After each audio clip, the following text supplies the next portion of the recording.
बिस्मिल्लाहिर्रहमानिर्रहीम। 6 हालात में कभी बदबख्ती नहीं आती। अगर कोई चाहता है कि वो बदबख्त ना हो तो वो मंदरजा झेल 6 हालात को हमेशा सामने रखे। इन 6 हालात को इख्तियार करने वाला इंशाअल्लाह कभी बदबख्त नहीं होगा, हमेशा खुशबख्त रहेगा। वालदेन से हुस्न सलूक करने वाला बदबख्त नहीं होगा।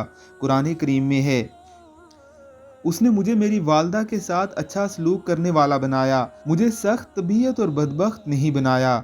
दुआ मांगने वाला कभी बदबख्त नहीं होता।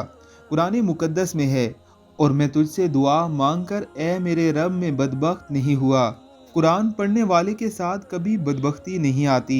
अल्लाह रब्बुल इज़्ज़त कुरान मुकद्दस में इरशाद फरमाते हैं, हमने कुरान इसलिए नहीं उतारा कि तुम मुशक्क़त में पड़ जाओ। हदायत की इत्तबा करने वाला कभी बदबख्त नहीं होता। अल्लाह कुरान मुकद्दस में इरशाद फरमाते हैं, तो जिसने मेरी हदायत की पैरवी की, ना वो गुमराह होगा ना बदबख्त होगा। खशियत इलाही रखने वाला कभी बदबख्त नहीं होगा। अल्लाह रब्बुल इज़्ज़त इरशाद फरमाते हैं, अनकरीब नसीहत पाएगा जो डरता है, और इससे दूर रहेगा बड़ा बदबख्त। तकवा इख्तियार करने वाला कभी बदबख्त नहीं होगा। अल्लाह कुरान में इरशाद फरमाते हैं, और अनकरीब इससे दूर रहेगा जो सबसे बड़ा मुत्तकी है। वालदेन से हुस्न सलूक करें, रब्बुल आलमीन से दुआ करते रहें, कुरान करीम की तिलावत करते रहें, कुरानी हदायत की पैरवी करते रहें, अल्लाह रब्बुल इज़्ज़त से डरते रहें, हराम चीज़ों से बचते रहें, तो बदबख्ती कभी करीब नहीं आएगी।